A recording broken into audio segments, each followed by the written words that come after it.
औज़ुबिल्लाहिमिनश्शैतानिर्रजीम बिस्मिल्लाहिर्रहमानिर्रहीम। अस्सलामु अलैकुम ख़वातीन हज़रात, मैं हूं आपका होम्योपैथिक डॉक्टर रिजवान साकिब और आपसे मुखातब हूं शमा होम्यो क्लिनिक लाहौर पाकिस्तान से। आइए आज हम बात करते हैं कॉन्स्टिपेशन यानी कब्ज़ के बारे में। कब्ज़ क्या है, कब्ज़ की क्या अलामात हैं और कब्ज़ की कॉजेज़ क्या हैं, वजूहात क्या हैं, असबाब क्या हैं और इसको हम किस तरीके से अपने लाइफस्टाइल को चेंज करके किस तरीके से हम उसको तब्दील कर सकते हैं, इस बीमारी से छुटकारा हासिल कर सकते हैं। वो कौन सी तदाबीर हैं जिनको इख्तियार करके हम कब्ज़ से बच सकते हैं और इसके बाद क्या है कि इसकी होम्योपैथी में कौन सी अद्वियात हैं और किस किस किस्म की कब्ज़ होती है, कब्ज़ की कितनी अक़साम है और हर किस्म के लिए होम्योपैथी की कौन सी दवाई जो है वो इस्तेमाल की जाए तो उस कब्ज़ से छुटकारा हासिल किया जा सकता है। तो आइए शुरू करते हैं कि कॉन्स्टिपेशन क्या चीज़ है, कब्ज़ क्या चीज़ है। जिस भी बंदे को अगर हफ्ते में 3 बार पखाना आ जाता है और वो बिल्कुल खुलकर आ जाता है और उससे उसकी जो है वो बाकी हाजत नहीं रहती है पखाना करने की, तो इसका मतलब ये होता है कि उसको कॉन्स्टिपेशन नहीं है। वैसे तो जो रूटीन है वो तो ये होनी चाहिए कि रोज़ाना 24 घंटे में एक बार खुलकर जो है वो वॉशरूम आ जाए और उसके बाद आपको दोबारा पूरे 24 घंटे में ना आए, तो ये एक आइडियल कंडीशन है। लेकिन अगर किसी को 2 दिन के बाद आ रहा है या 3 दिन के बाद आ रहा है लेकिन उसमें कोई प्रॉब्लम नहीं है, उसको स्टूल बिल्कुल ठीक खारिज हो रहा है, तो इसका मतलब यह है कि ये कॉन्स्टिपेशन नहीं है। अब देखते हैं कि कॉन्स्टिपेशन है क्या। कॉन्स्टिपेशन यह है कि बड़ी आंत में किसी भी वजह से कोई रुकावट हो जाए, बड़ी आंत का कोई फालिज है, बड़ी आंत में कोई सिकड़ाव आ गया है या कोई भी वहां पे स्वेलिंग आ गई है कि उसकी वजह से पखाना मुश्किल से खारिज हो रहा है, तो ये भी कॉन्स्टिपेशन है। और अगर पखाना करने में आसानी नहीं है किसी भी वजह से, बेशक पखाना पतला ही खारिज क्यों नहीं हो रहा है, लेकिन पखाना खारिज करने में आसानी फील नहीं हो रही है और पूरी तरह से अखराज नहीं हो रहा है पखाने का, तो ये कॉन्स्टिपेशन है। ये जरूरी नहीं है कि हार्ड स्टूल हो, सख्त हो तो उसी वक्त ही जो है ना उसको हम कब्ज़ कहेंगे या उसको कॉन्स्टिपेशन कहेंगे। ये आमतौर पर जो कब्ज़ है ये बड़ी उम्र के लोगों में होती है, बूढ़े लोगों में होती है या ज़्यादा देर बैठने वाले लोगों को होती है या जो लोग जो बिला वजह डाइटिंग करना शुरू कर देते हैं, खुद ही जो है ना वो सो कॉल्ड डाइटिंग कि जी मैं कुछ नहीं खा रहा आजकल इसलिए कि मैं डाइटिंग कर रहा हूँ, तो इस तरह के लोगों को भी कॉन्स्टिपेशन होती है। बच्चों में बहुत ज़्यादा इसका मसला होता है और हमल के दौरान, प्रेगनेंसी के दौरान कॉन्स्टिपेशन बड़ी सीवियर कंडीशन इख्तियार कर जाती है बाज़ दफ़ा।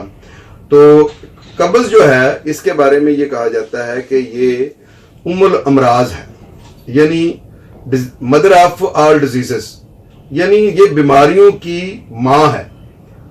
इससे बहुत सारी बीमारियां जो हैं वो फूटती हैं। अगर हम उन पे बात करें तो बवासीर जो है, पाइल्स का मसला कब्ज़ से होता है। हेमोरॉइड जो है, मुंह वाली बवासीर है, वो इसकी वजह से होती है। फिर इसके अलावा गैस का प्रॉब्लम कब्ज़ की वजह से होता है, नज़र की कमज़ोरी इससे होती है, सर में दर्द इसकी वजह से होता है, नींद का ना आना इसकी वजह से होता है, चिड़चिड़ापन इसकी वजह से होता है। यानी अगर हम ये कहें कि ये एक मर्ज जो है ये 1000 बीमारियों को जन्म देती है तो शायद ये भी कम हो। इसलिए सबसे पहला काम यह है कि हमें अपने कब्ज़ से छुटकारा हासिल करना चाहिए। आपने सब्जियां जो है वो सुबह, दोपहर, शाम, बेशक कच्ची सब्जी हो सलाद की सूरत में खाएं, बेशक सब्जियों को उबाल कर खाएं। आप सब्जी को उबालें और उसको बॉयल करने के बाद उसमें थोड़ा सा दही डाल लें या उसके अंदर थोड़ा सा जो है वो ऑलिव ऑयल डाल लें। वो डालकर उसके बाद वो सैलड की तरह उसको साथ खाएं और साथ जो है वो आप रोटी खाएं, तो ये बेहतरीन चीज़ है। फ्रूट तमाम किस्म के जो हैं उनके अंदर फाइबर बहुत ज़्यादा होता है। ये फाइबर का बहुत अच्छा आप कह लें कि एक ज़रिया है, सोर्स है कि फ्रूट को ज़रिया बनाएं। इसके अलावा जितनी भी आप खुराक खा रहे हैं उसको आप प्रोसेस ना हुई हो, कोई मैदा है, कोई बेसन है, कोई जो तली हुई अशिया हैं, उनसे अगर आप इज्तनाब करते हैं तो आप बवासीर से, कब्ज़ से बच सकते हैं, कॉन्स्टिपेशन से बच सकते हैं। इसकी वजूहात इसके अलावा भी बहुत सारी हैं। मसलन IBS है, इरिटेबल बाउल सिंड्रोम जो है, इसकी वजह से भी कब्ज़ हो सकती है। इसका हम इंशाल्लाह आगे इलाज बताते हैं डिटेल के साथ। पार्किंसन डिजीज़ है, जिसमें हाथ भी हिलते हैं, जिस्म के मुख्तलिफ हिस्सों पे कंट्रोल नहीं रहता है, उसकी वजह से भी कब्ज़ हो सकती है, कब्ज़ लेवल के हो जाती है। फिर हमारी आंतों की TB जो है, इसकी वजह से भी कॉन्स्टिपेशन होती है। अंतड़ियों का कैंसर है, आंतों का जो है ना कैंसर, उसकी वजह से भी कब्ज़ हो सकती है। फिर थायराइड ग्लैंड की जो प्रॉब्लम्स होती हैं, उसकी वजह से भी कब्ज़ का प्रॉब्लम हो सकता है। शुगर पेशेंट को भी कब्ज़ हो जाती है। और फिर ख़ास तौर पर हमल के दौरान में कब्ज़ का होना बड़ा जो है ना आम मर्ज है ये। फिर बवासीर या पाइल्स जो है, उसकी वजह से भी कब्ज़ रहती है, पखाना खुलकर नहीं आता है, मकद के अंदर मोके होते हैं, मसे होते हैं, और उसकी वजह से कोई फिशर है तो उसके खौफ की वजह से जब पेशेंट पखाना नहीं करता है तो ज़्यादा देर तक पखाना रोकने की वजह से भी कॉन्स्टिपेशन हो जाती है। और बाद बच्चों में या बड़ों में कांच निकलने का मसला होता है, एनल प्रोलैप्स जो होती है, उसकी वजह से भी कब्ज़ होती है कि वो एक दफ़ा जो मकद है वो बाहर निकल आती है, कांच निकल आती है, और उसके बाद जब तक वो ऊपर नहीं जाती है पखाना करने को वो अर्ज महसूस नहीं होती है, ख्वाहिश महसूस नहीं होती है, और फिर वो बंदा स्टूल को पास नहीं करता है। मुख्तलिफ किस्म की पेन किलर मेडिसिन जो हैं वो खाने से भी कॉन्स्टिपेशन हो जाती है। हमें मामूल नहीं बनाना चाहिए कि ज़रा सा सर दर्द हुआ, लाओ भाई जल्दी से जो है ना वो को पेन किलर ले आओ, तो ज़रा सा पेट में दर्द हुआ, पेन किलर ले आए, ज़रा थक गए, ज़रा आज मैं पेन किलर खाकर सोऊंगा। तो ये वो जो चीज़ें हैं ना, इनको अपने बॉडी को चाहिए आपकी को कि उसको यूज टू बनाए कि भी मैंने पेन किलर को नहीं लेना है, मैंने खुद बियर करना है। कोई सीवियर दर्द है तो ठीक है, वो ले ली कोई मेडिसिन, लेकिन मामूल नहीं बनाना चाहिए कि हर रोज हमने कोई ना कोई पेन किलर खानी है। ये चीज जो होती है, इसकी वजह से कॉन्स्टिपेशन का अक्सर जो है ना अर्जा हो जाता है। फिर इसके अलावा ज़हनी सुकून की अद्वियात, जरा सी टेंशन, जरा सी डिप्रेशन, जरा सी एंजाइटी, इवन वैसे सुकून की नींद सोने के लिए रात को एक जो है ना वो एंटी एंजाइटी जो है ना वो मेडिसिन ले ली। आजकल एक रिवाज बन गया हुआ है कि रात को सोते वक्त जो है ना एंटी एंजाइटी मेडिसिन जरूर लेनी है ताकि जो है नींद आ जाए।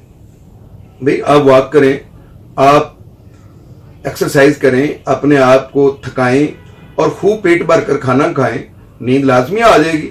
अगर नहीं आ रही है तो आप कोई नीम गर्म दूध ले लें, उसके बाद नींद आ जाएगी। आप कोशिश करें कि अपने माहौल को पुरसकून रखें, अपने मोबाइल को बंद कर दें और लाइटें ऑफ कर दें।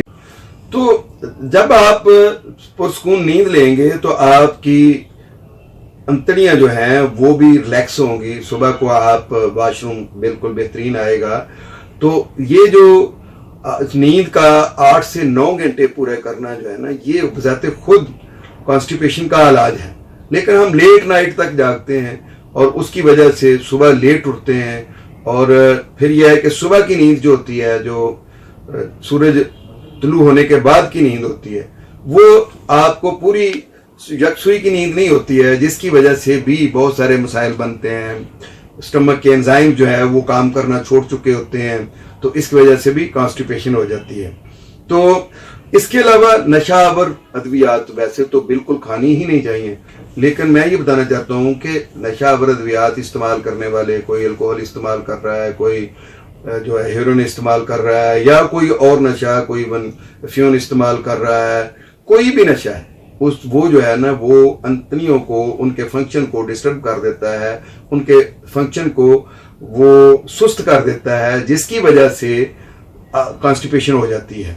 फिर चाय, नस्वार, सिगरेट, कॉफ़ी, ये चीज़ें, चॉकलेट, ये वो चीज़ें हैं कि जो इसका कॉन्स्टिपेशन का बायस बनती हैं। और इसके अलावा मुख्तलिफ किस्म के जो ऑपरेट हैं जिस्म के, हर्निया का ऑपरेट है जो हो गया है किसी वजह से, या औरतों में सी सेक्शन हो गया है, उसकी वजह से भी कॉन्स्टिपेशन हो सकती है। और एंटीबायोटिक का बिला वजह यूज़, बहुत ज़्यादा यूज़ करने के बाद भी बाज़ दफ़ा जो है ना वो कॉन्स्टिपेशन हो जाती है। इसकी वजह क्या होती है? जो एंटीबायोटिक ज़्यादा यूज़ करने की वजह से आम तौर पर एच पैलोरी में, IBS में, या इस तरह के कोई और अमराज हों, या डायसेंट्री हो गई है, डायरिया हो गया है, तो उसमें डॉक्टर्स जो हैं वो बहुत ज़्यादा एंटीबायोटिक्स दे देते हैं। तो उसके बाद क्या होता है कि एंटीबायोटिक की वजह से आपके जहाँ बैड बैक्टीरियाज जो हैं, जो हार्मफुल बैक्टीरियाज हैं, वो जब किल होते हैं तो उसके साथ ही हमारे गुड बैक्टीरिया जो हैं, जो अच्छे या हेल्दी बैक्टीरियाज हैं, वो भी मर जाते हैं। अब उसकी वजह से कॉन्स्टिपेशन हो जाती है, और अल्लाह ना करे अगर कभी इसका आर्जा हो जाए तो मैंने आपको बताया है कि ये डिजीजेज मदर ऑफ डिजीजेज है, यानी उम्मुल अमराज है, मर्जों की माँ है, बीमारियों की माँ है कब्ज जो है।